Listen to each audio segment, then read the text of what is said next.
अंदरों मकान की हालत देखो जी, इधर आओ जरा। मकान की हालत देखो, अंदर कोई चीज़ नहीं, सिर्फ एक दो चार पाइयां वा, वो भी किसी दियां इन्हों ने लिया के रखिया हुई। अपनी इन्हों की कोई चीज़ नहीं हैगी मेरी भैन की। अस्सलाम वालेकुम रहमतुल्लाहि बरकात। लाखों करोड़ों दरूद नबी सल्लल्लाहु अलैहि वसल्लम उनकी हाल पर। मैं तुहाडा अपना वीर मियाँ उस्मान। अच्छा, मैंने ना एक बाजी खलोते ने, तुसीं इन्हां नूं जानदे होवोगे क्योंकि मैं ना इन्हां दी एक वीडियो लगाई सीगी।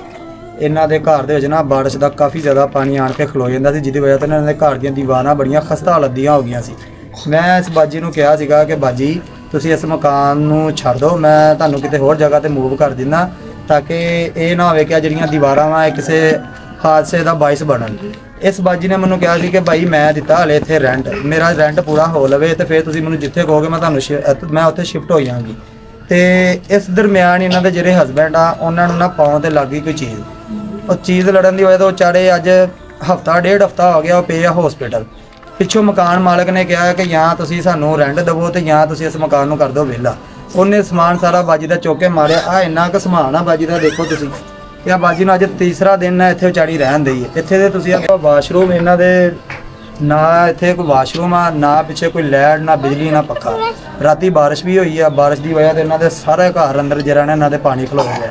तो हुण दसो मेरी भैन, मैं तुहानूं उदों कहा सीगा कि तुसीं इत्थों शिफ्ट हो जाओ, तो तुसीं शिफ्ट होए हुंदे तो मेरी भैन तुहानूं चंगी तरह देखनी पैंदी। भाई हम तुहाडी मेहरबानी, तुसीं आए वीरे, हुण नवीं जगह ते दिखा दे, तुहाडा इन्ना ही बेरमारी वीरे, शुक्रिया मैं अदा करूँ वीरे, मेहरबानी। क्योंकि ना चार पाइयां ना बर्तन, ना ही कोई शक्कर ना सोन नूं बच्चों नूं कपड़े है उत्ते। मैं तुहानूं इंशाल्लाह बहा उदों ही देना सी मेरी भैन नूं, लेकिन तुसीं मैनूं कहा सी कि भाई तुसीं रुक जाओ, नहीं तो मैं तो उदों एक मिनट के हक च भी नहीं सी कि तुसीं इत्थे रुको। ठीक है, चलो हुण कोई गल नहीं, मेरी भैन है, असीं आ गए हैं। इंशाल्लाह असीं तुहाडे वास्ते जो मुमकिन हुंदा वा असीं कर देवांगे। ते असीं तुहाडा सारा समान जिहड़ा चुक के नवीं जगह ते रखदे आ, ते ਜਿਹੜੀਆਂ ਚਾਰ ਪਾਈਆਂ ਵਾ ताकि ਤੁਹਾਡੇ ਜਿਹੜੇ ਬੱਚੇ ਜ਼ਮੀਨ ਤੇ ਸੌਂਦੇ ਇਹ ਨਾ ਸੌਣ। ਅੰਦਰੋਂ ਮਕਾਨ ਦੀ ਹਾਲਤ ਦੇਖੋ ਜੀ, ਇੱਧਰ ਆਓ ਜਰਾ। ਇਹ ਮਕਾਨ ਦੀ ਹਾਲਤ ਦੇਖੋ, ਅੰਦਰ ਕੋਈ ਚੀਜ਼ ਨਹੀਂ, ਸਿਰਫ ਇੱਕ ਦੋ ਚਾਰ ਪਾਈਆਂ ਵਾ, ਉਹ ਵੀ ਕਿਸੇ ਦੀਆਂ ਇਹਨਾਂ ਨੇ ਲਿਆ ਕੇ ਰੱਖੀਆਂ ਹੋਈਆਂ। ਆਪਣੀ ਇਹਨਾਂ ਦੀ ਕੋਈ ਚੀਜ਼ ਨਹੀਂ ਹੈਗੀ ਮੇਰੀ ਭੈਣ ਦੀ। ਤੇ ਇਨਸ਼ਾਅੱਲਾ ਇਹਨਾਂ ਨੂੰ ਜਿੰਨੀ ਜਲਦੀ ਹੋ ਸਕਦਾ ਵਾ ਅਸੀਂ ਨਵੇਂ ਮਕਾਨ ਦੇ ਵਿੱਚ ਸ਼ਿਫਟ ਕਰਦੇ ਹਾਂ, ਤੇ ਇਹਨਾਂ ਨੂੰ ਜਿਹੜੇ ਘਰ ਦੀਆਂ ਜ਼ਰੂਰੀਅਤ ਦੀਆਂ ਜ਼ਿੰਦਗੀ ਦੀਆਂ ਚੀਜ਼ਾਂ ਉਹ ਅਸੀਂ ਇਹਨਾਂ ਨੂੰ ਲਿਆ ਕੇ ਦਿੰਦੇ ਹਾਂ।